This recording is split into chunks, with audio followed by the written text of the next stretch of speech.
Tabe, Berimba Kareba. Semoga Anda selalu dalam keadaan sehat dan tetap bersemangat. Saatnya Anda menyimak berita Sulawesi Tengah hari ini bersama saya, Angil Risma. Sejumlah berita menarik dan aktual telah kami siapkan untuk Anda. Berikut 3 berita utama hari ini. Puluhan warga berunjuk rasa memprotes penambangan underground di kawasan Poboya.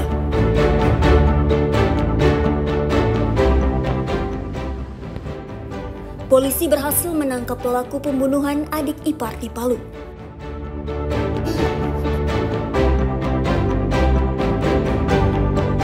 Aparat Polresta Palu gencar melakukan patroli geng motor yang meresahkan warga Palu.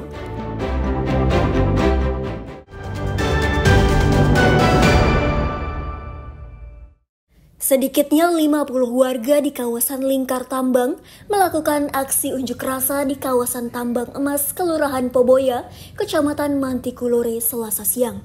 Mereka memprotes aktivitas penambangan bawah tanah oleh perusahaan tambang PT Cipta Palu Mineral atau CPM. Puluhan warga serta penambang lokal ini berunjuk rasa di jalan menuju kawasan Tambang Emas Poboya yang selama ini dikelola PT CPM. Mereka memprotes PT CPM yang melakukan penambangan underground. Cara tersebut dinilai tidak hanya merusak lingkungan di kawasan Lingkar Tambang, tapi juga bisa meningkatkan resiko pergeseran sesar yang memicu gempa besar. Untuk itu, pengunjuk rasa meminta agar pihak PT CPM tidak melanjutkan rencana penambangan underground yang rencananya dihadiri pimpinan perusahaan tersebut Selasa siang. Sebenarnya tujuan ini adalah tambang untuk rakyat, karena di atas ini kan selalu muncul polemik antara rakyat lokal, khususnya penambang yang datang dari luar daerah juga, itu selama ini berbenturan dengan kepentingan perusahaan juga, perusahaan PT CPM sebagai pemegang kontrak karya. Sementara sebelumnya masyarakat di sini juga sudah menikmati hasil tambang juga, jadi masyarakat juga menuntut yang namanya tambang untuk rakyat. Masyarakat menuntut adanya harus penciutan lahan kontrak karya dari PT CPM yang diperuntukkan untuk rakyat. Jadi adapun seperti gerakan tadi ini, itu adalah gerakan spontanitas dari rakyat untuk memblokir jalan. Di mana dengar-dengar kabar bahwa hari ini ada petinggi CPM Bumi Resource yang akan berkunjung ke kantor PT CPM di atas. Ya, selain warga Poboya, ada juga dari kelurahan lain, seperti dari Laswani, Kawatuna, Lingkar Tambang, yang mencari nafkah hidup di sini. Bahkan yang dari luar daerah juga ada, seperti yang dari Sulawesi Utara, dari Sulawesi Selatan, ada juga di sini berusaha di sini. Sebagai bentuk protes, para pengunjuk rasa menutup jalan masuk kawasan perusahaan tambang Poboya. Mereka siap membuka kembali akses jalan jika sudah ada konfirmasi dari pihak PT CPM. Mereka juga mempertanyakan kejelasan tambang rakyat di kawasan Poboya. Julianus K. melaporkan dari Palu.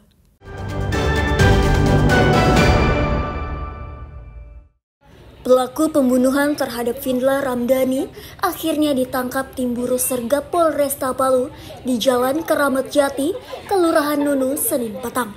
Pelaku yang bernama Andi Julianto ditangkap di rumah kosnya usai menghabisi nyawa korban yang tak lain adik iparnya. Penangkapan Andi Julianto, pelaku pembunuhan tersebut cukup mengagetkan warga. Apalagi saat kejadian, pelaku justru ikut membantu pengurusan jenazah korban yang selama ini tinggal satu kos bersama istrinya. Dari keterangan sejumlah saksi di lokasi, akhirnya terungkap jika pelaku pembunuhan tak lain Andi Julianto. Saat diinterogasi polisi, awalnya Andi mengelak, namun berdasarkan hasil olah tempat kejadian perkara dan dikuatkan keterangan saksi, akhirnya pelaku mengakui perbuatannya. Dia berada di kos-kosannya. Kemudian kami melaksanakan olah TKP dan kemudian kami menginterogasi saksi-saksi yang ada di TKP dan saksi-saksi yang memang dekat dengan korban. Dan setelah itu di pukul 17.00 WITA kita berhasil mengamankan 1 orang yang diduga pelaku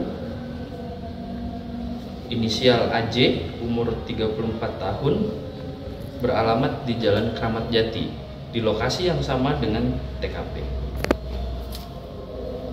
Kalau hubungannya pelaku dengan korban itu, Komandan, seperti apa? Hubungannya pelaku dengan korban, pelaku ini adalah kakak ipar dari korban. Kalau motifnya pembunuhannya?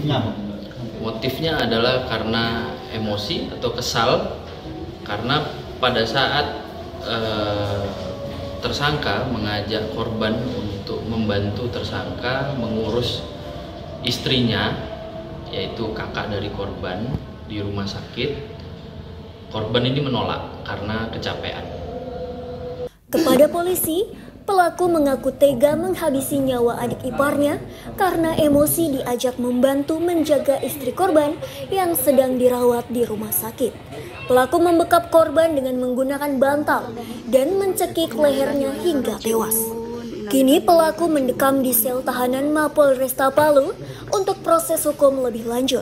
Atas perbuatannya, pelaku dijerat pasal 338 Kitab Undang-Undang Hukum Pidana dengan ancaman hukuman 15 tahun penjara.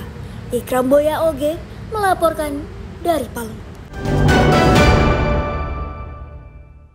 Tim Jaguar Tadulako Satsamapta Polresta Palu terus melakukan patroli rutin di Kota Palu.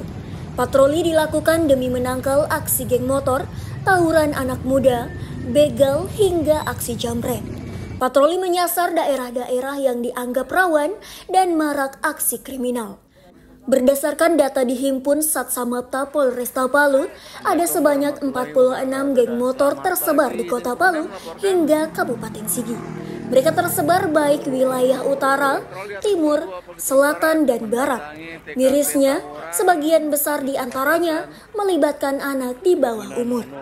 Pemetaan pun dilakukan serta meningkatkan komunikasi lintas masyarakat demi mencegah dan menangkap aksi tawuran antar geng motor. Patroli pun rutin dilakukan tiap malam. Kami Satsamapta Polresta Palu yang ada di tim Jaguar Tadulako Polresta Palu saat ini masih melakukan patroli, baik patroli hunting maupun patroli untuk menangkal aksi geng motor, aksi tawuran anak muda, begal, dan jambret. Selama ini kita dari tim Jaguar selalu antisipasi geng motor itu dan setiap malam pasti ada tangkapan kami. Tapi yang besar itu tangkapannya di malam Sabtu dan malam Minggu, di mana waktu libur. Untuk geng motor itu sendiri yang sudah kami tangkap begitu banyak geng motor, karena di khusus Kota Palu 40 yang saya sampaikan kemarin itu hasil dari tangkapan kami kan rekap, itu ada 46 geng motor. Sudah termasuk wilayah Sigi juga ada, wilayah Parigi juga ada, wilayah utara famili dari bagian Palu Utara juga ada. Hampir semua di wilayah Palu Utara, Palu Timur, Palu Selatan maupun Palu Barat ada geng motor. Jadi seperti itu. Jadi untuk geng-geng motor yang kami tangkap dan kami sudah serahkan ke pihak Reskrim, ditangani oleh pihak dari Dimas juga untuk memanggil orang tua, wali murid dari sekolah dan juga pihak dari kelurahan. Jadi seperti itu penanganannya kami di sini. Karena anak di bawah umur itu masih anak di bawah hukum, perlu pengawasan dan pembinaan juga.